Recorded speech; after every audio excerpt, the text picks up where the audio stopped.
प्रियाजू के हृदय की स्थिति।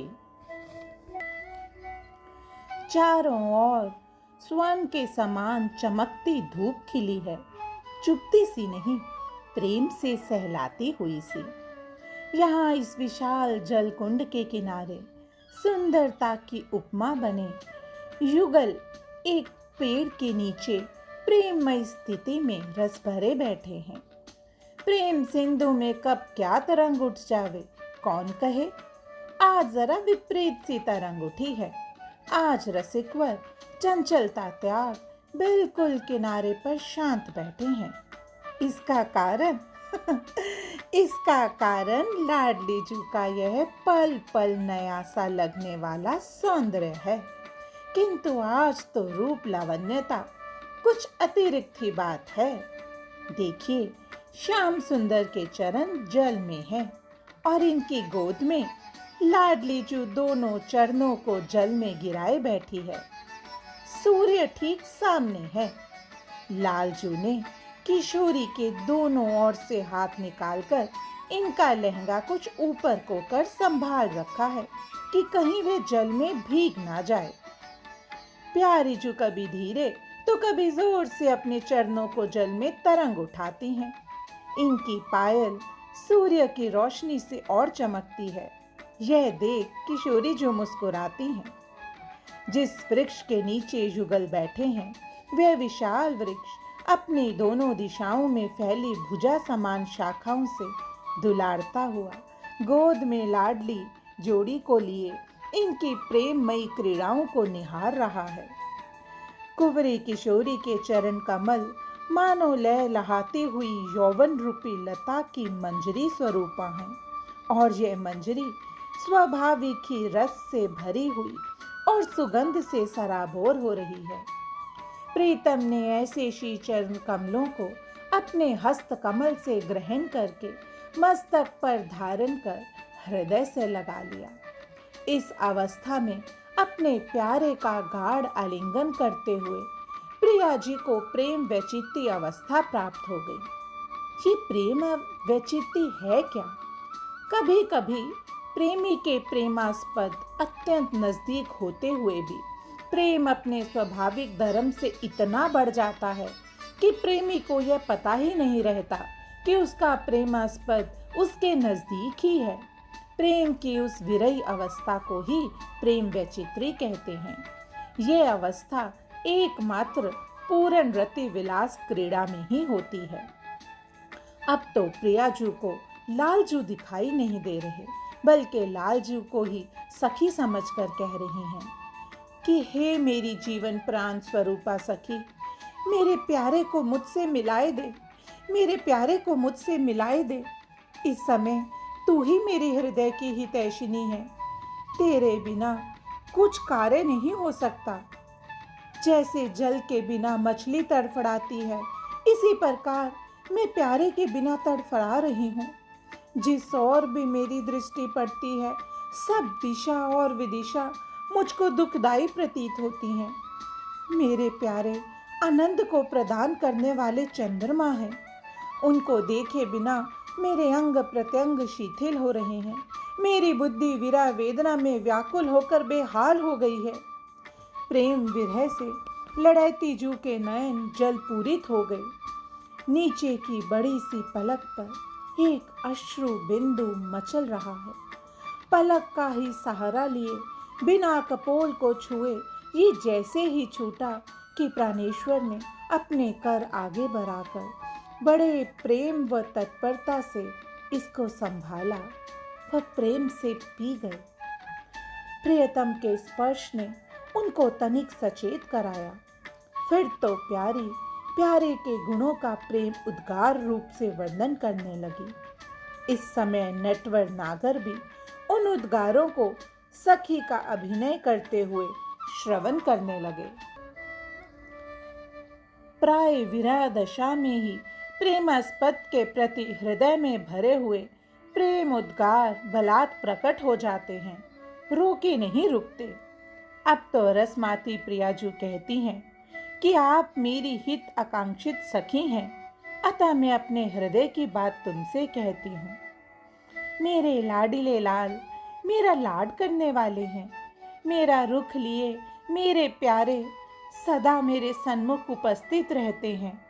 यदि रात को मैं दिन और दिन को रात कहूँ तो यह भी इसी अनुसार कहते हैं। इनके हृदय में प्रीति के प्रण को छोड़कर दूसरी बात नहीं है। मेरे श्वासों की गति देख देख कर किसी कार्य का संकल्प करते हैं, फिर मेरी मनोहार कर करके मुझको उस कार्य में लगाते हैं। जब मेरे मुख पर नेक रुखाई देखते हैं तो वार वार के पानी पीते हैं।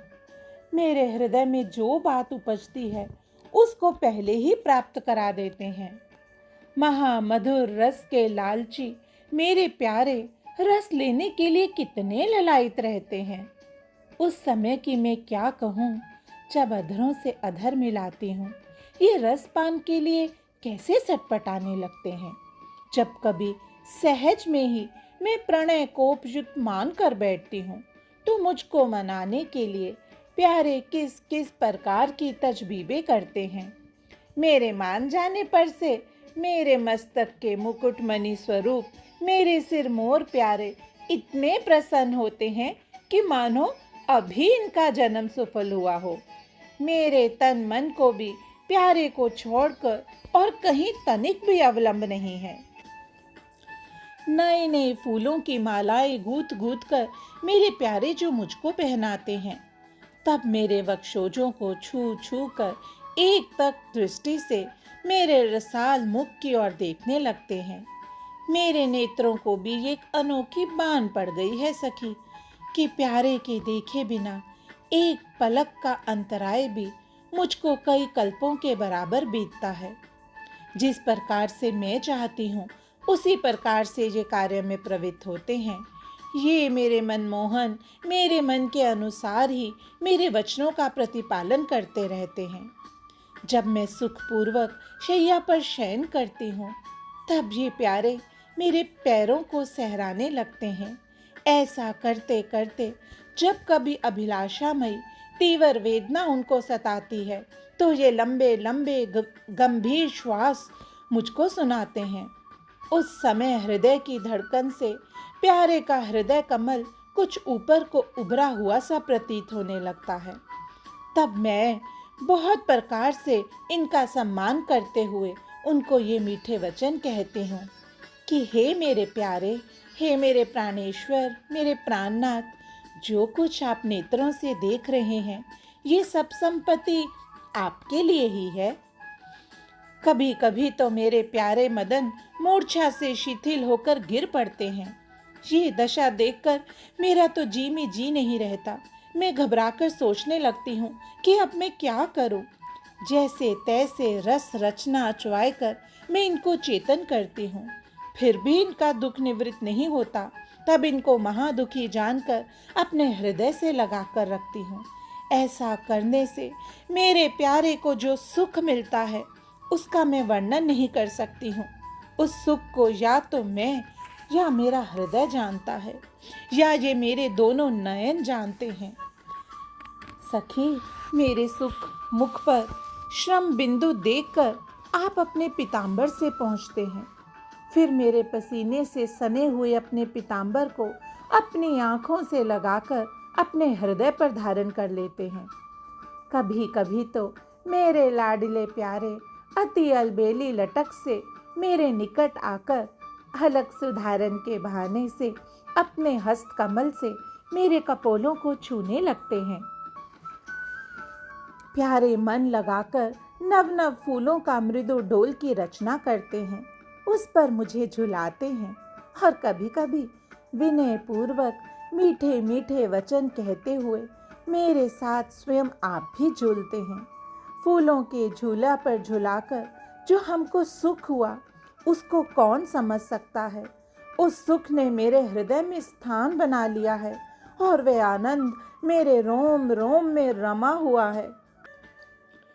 प्रियाजू के ऐसे प्रेम भरे वाणी सुनकर रस प्रेम की अधिकता से प्राण प्यारे के नैन भी रसमय हो गए। दोनों की ऐसी स्थिति देख पेड़ रूपी सखी ने कोमल किसलय दल और फूलों की वर्षा की। तब दोनों स्थिति से बाहर आए।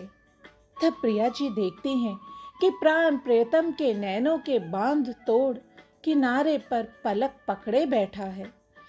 एक अश्रु तो बस वो छूटने ही वाला था, किंतु छूटने से पहले ही प्राणेश्वरी ने अपनी अंगुरी की कोर पर इसे रखा और सजा दिया अपनी मांग में लगे सिंदूर संग।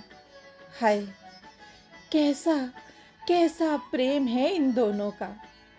युगल एक दूसरे पर बलिहार जा रहे हैं और मैं इन दोनों पर बलिहार जा रही हूँ। दोनों ने एक दूसरे को हृदय से लगा लिया। दोनों परस्पर गाढ़ आलिंगित हैं, किंतु एक दूसरे में समा जाना चाहते हैं। देखते ही देखते प्रियाजू किशोर के हृदय में ऐसे समाने लगी कि अब कौन दो रह ही नहीं गए हैं। कौन कहे अब आगे की।